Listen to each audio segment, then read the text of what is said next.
Okay, today is the 14th of August 2010, and we come to Majjhima Nikaya Sutta 64, Mahamalunkya Sutta, the greater discourse to Malunkhyaputta. This sutta is also another very important sutta. Thus have I heard, on one occasion the Blessed One was living at Savatthi in Jeta's Grove, Anathapindika's park. There he addressed the monks thus, "Monks, Venerable Sir," they replied. The Blessed One said, "Monks, do you remember the 5 lower fetters as taught by me?" When this was said, the Venerable Malunkhyaputta replied, "Venerable Sir, I remember the 5 lower fetters as taught by the Blessed One." But Malunkhyaputta, in what way do you remember the 5 lower fetters as taught by me? Venerable Sir, I remember identity view as a lower fetter taught by the Blessed One. I remember doubt as a lower fetter taught by the Blessed One. I remember adherence to rules and observances as a lower fetter taught by the Blessed One. I remember sensual desire as a lower fetter taught by the Blessed One. I remember ill will as a lower fetter taught by the Blessed One. It is in this way, Venerable Sir, that I remember the 5 lower fetters as taught by the Blessed One. And the Buddha said, "Malunkhyaputta, to whom do you remember my having taught these 5 lower fetters in that way? Would not the wanderers of other sects confute you with the simile of the infant? For a young tender infant lying prone does not even have the notion identity. So how could identity view arise in him? Yet the underlying tendency to identity view lies within him. A young tender infant lying prone does not even have the notion teachings. So how could doubt about teachings arise in him? Yet the underlying tendency to doubt lies within him. A young tender infant lying prone does not even have the notion rules. So how could adherence to rules and observances arise in him? Yet the underlying tendency to adhere to rules and observances lies within him. A young tender infant lying prone does not even have the notion sensual pleasure. So how could sensual desire arise in him? Yet the underlying tendency to sensual lust lies within him. A young tender infant lying prone does not even have the notion beings. So how could ill will towards beings arise in him? Yet the underlying tendency to ill will lies within him. Would not the wanderers of other sects confute you with this simile of the infant?" Stop here for a moment. So when Malunkhyaputta quoted the 5 lower fetters, the Buddha said, if you say that it's the 5 lower fetters, then wanderers of other sects, external ascetics, can prove you wrong, confute you with the simile of the infant. Saying that the infant, a young infant, does not have these 5 lower fetters. Yet the tendency to have these 5 lower fetters is there. Later the Buddha explains that by fetter he means it is a fetter only if it habitually obsesses a person. Thereupon the Venerable Ananda said, "It is time, Blessed One, it is a time, Sublime One, for the Blessed One to teach the 5 lower fetters. Having heard it from the Blessed One, the monks will remember it.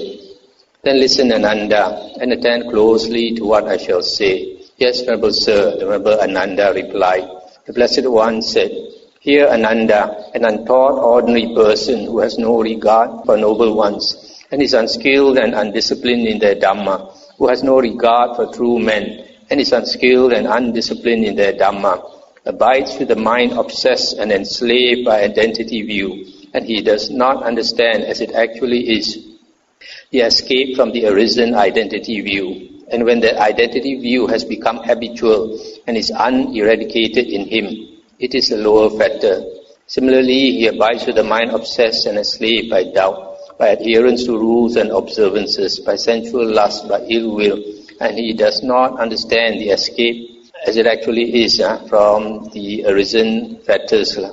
And when that fetter has become habitual and uneradicated in him, it is a lower fetter. Stop here for a moment. So here the Buddha explains this factor when the mind is obsessed by these factors and it is habitual. So the person is habitually obsessed by these 5 things, then it becomes a factor for him. A well-taught, noble disciple, Aryan, who has regard for noble ones and is skilled and disciplined in their Dhamma, who has regard for true men and is skilled and disciplined in their Dhamma, does not abide with the mind obsessed and enslaved by identity view. He understands as it actually is, the escape from the arisen identity view, and identity view together with the underlying tendency to it is abandoned in him. Similarly, he does not abide with the mind obsessed and enslaved by doubt, by adherence to rules and observances, by sensual lust, by ill will, and he understands as it actually is the escape from the arisen factor, and the factor together with the underlying tendency to it is abandoned in him. Stop here for a moment. So for the Aryan disciple, he understands the Dhamma, the Aryan Dhamma, the Dhamma of true men, and these 5 lower factors is abandoned. Even the underlying tendency to it is abandoned. There is a path, Ananda, a way to the abandoning of the 5 lower factors, that anyone without coming to that path, to that way, shall know or see or abandon the 5 lower factors. This is not possible. Just as when there is a great tree standing possessed of hardwood, it is not possible that anyone shall cut out its hardwood without cutting through its bark and sapwood. So too there is a path. There is a path, Ananda, a way to the abandoning of 5 lower factors, that someone by coming to that path, to that way, shall know and see and abandon the 5 lower factors.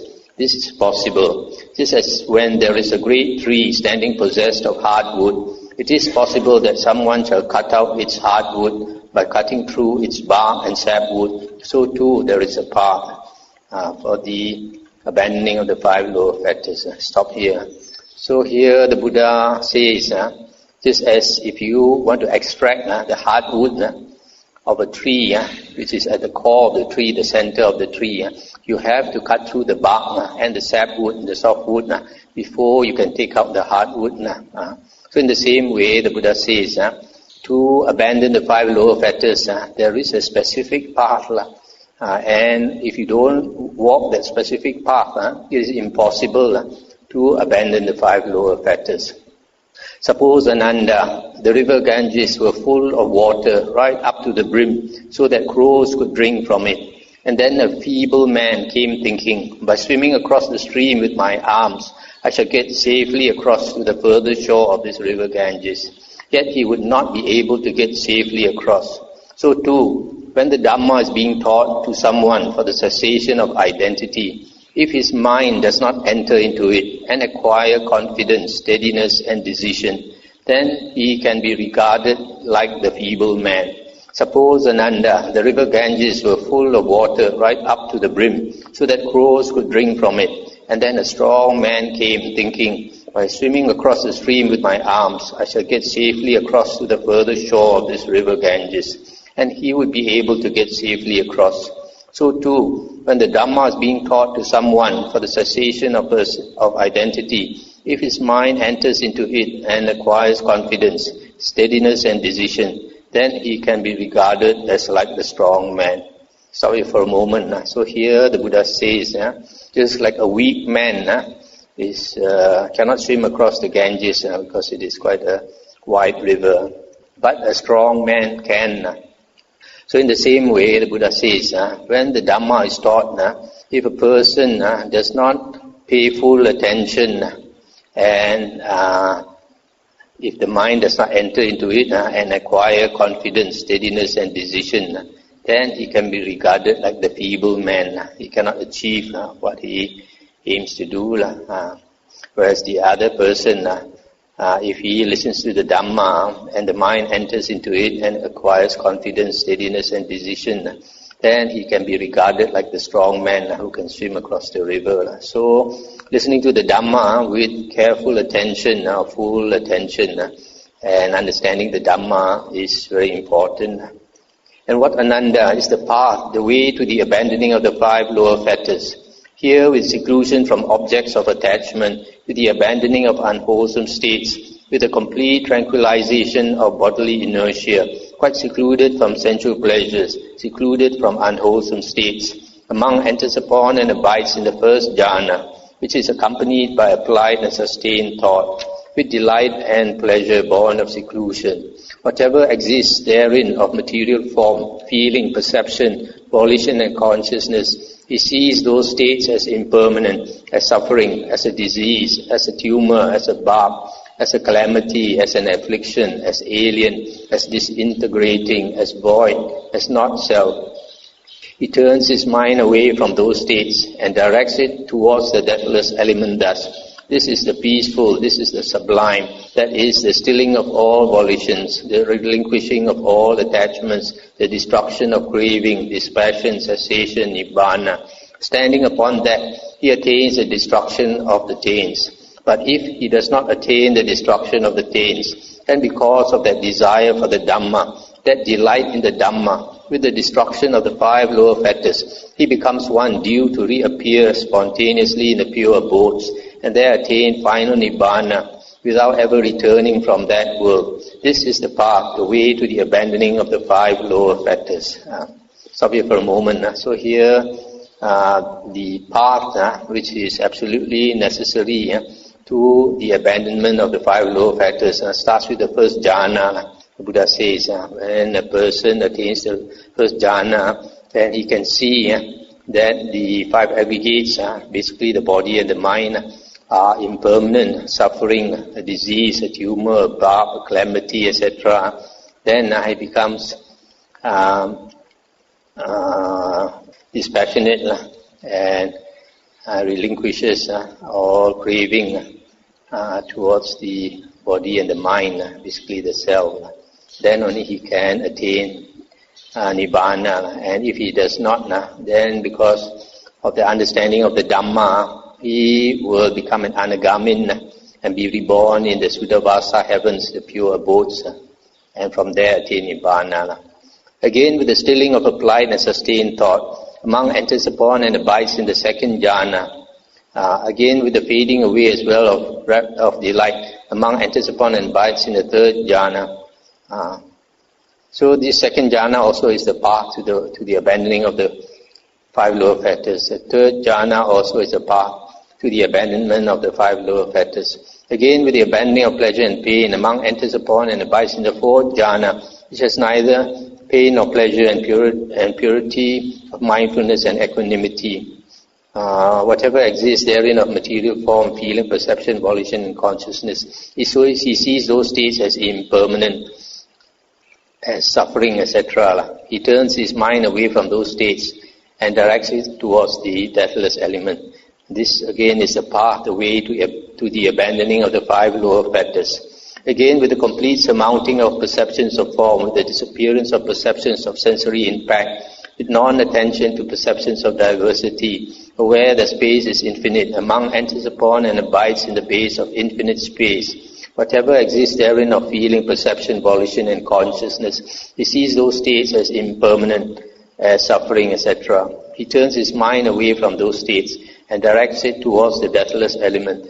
This again is the path, the way to the abandoning of the 5 lower fetters. Again, by completely surmounting the base of infinite space, aware that consciousness is infinite, a monk enters upon and abides in the base of infinite consciousness. Similarly, whatever exists therein of feeling, perception, volition, and consciousness, he sees those states as impermanent, as suffering, etc., and turns his mind away from those states. This is the path, the way to the abandoning of the 5 lower fetters. Again, by completely surmounting the base of infinite consciousness, aware that there is nothing, a monk enters upon and abides in the base of nothingness. Whatever exists therein of feeling, perception, volition and consciousness, he sees those states as impermanent, as suffering, as a disease, etc. He turns his mind away from those states and directs it towards the deathless element. Standing upon that, he attains the destruction of the taints. But if he does not attain the destruction of the taints, then because of that desire for the Dhamma, that delight in the Dhamma, with the destruction of the 5 lower fetters, he becomes one due to reappear spontaneously in the pure abodes, and there attain final Nibbana without ever returning from that world. This is the path, this is the way to the abandoning of the 5 lower fetters. And Malunkhyaputta, this Venerable Ananda said, Venerable Sir, if this is the path, the way to the abandoning of the 5 lower fetters, then how is it that some monks here are said to gain liberation by mind and some are said to gain liberation by wisdom? And the Buddha said, the difference here, Ananda, is in the faculties, I say. That is what the Blessed One said. Venerable Ananda was satisfied and delighted in the Blessed One's words. So this last part, the Buddha confirms that there are 2 types of liberation. One is liberation by mind, and another one is liberation by wisdom. But basically they are the same. It is not that the method is different. The method is both are the same. That is basically the Noble Eightfold Path. But the difference, why one gains liberation by mind, another one gains liberation by wisdom, the Buddha says, is because there's a difference in their faculties. We find from the sutta that those arahants who were liberated during meditation, like the Buddha himself, they are said to be liberated by mind. And there are 2 suttas which talks about the 2 types of arahants. One sutta says there is an arahant liberated by mind. Later I can give you the sutta reference. There's one liberated by mind and the other is liberated by wisdom. And there is another sutta that says there are 2 types of arahants. One who is 2 ways liberated or both ways liberated, and another one is liberated by wisdom. So this means the monk who is liberated by mind is also the monk who is 2 ways liberated. When a monk is 2 ways liberated, it means he is liberated by mind and by wisdom. Because without wisdom, you cannot attain liberation. It's just that liberation by mind, actually from the suttas we find, are those who meditate using the strength of mind. They meditate and then after that they attain enlightenment like the Buddha. And there are others like Venerable Sariputta. He was listening to a discourse by the Buddha, and during the hearing of the discourse, he understood and he became arahant, became liberated. So this liberation by wisdom is not during meditation. But somebody like Venerable Sariputta, you can see in Majjhima Nikaya Sutta 111, he has all the jhanas. All the jhanas. It's not that people who are liberated by wisdom do not have jhanas. There is a commentarial idea. A lot of things in the commentaries contradict the suttas. So here from this sutta, what is very important is that to attain the abandoning of the 5 lower fetters. When you abandon the 5 lower fetters, you become an anagamin, a 3rd fruit Arya. So here you can see without the jhanas mentioned here, it is impossible to abandon the 5 lower fetters and become an anagamin. So there are some other suttas where the Buddha says for anagamin, attainment of anagamin, 3rd fruit and arahanthood, 4th fruit, you need the 4 jhanas. Perfect samadhi, perfect concentration in the Buddha's teachings are the 4 jhanas. And for the others like Sakadagamin, the 2nd fruit, you don't need perfect concentration. You don't need the 4 jhanas, but you may need you may need to get the 1st jhana or the 2nd jhana or the 3rd jhana before you can become a Sakadagamin. But for the 3rd and 4th, you need 4 jhanas. So because of this point, I say this sutta is very important. That it's impossible to become an anagamin or arahant without the jhanas.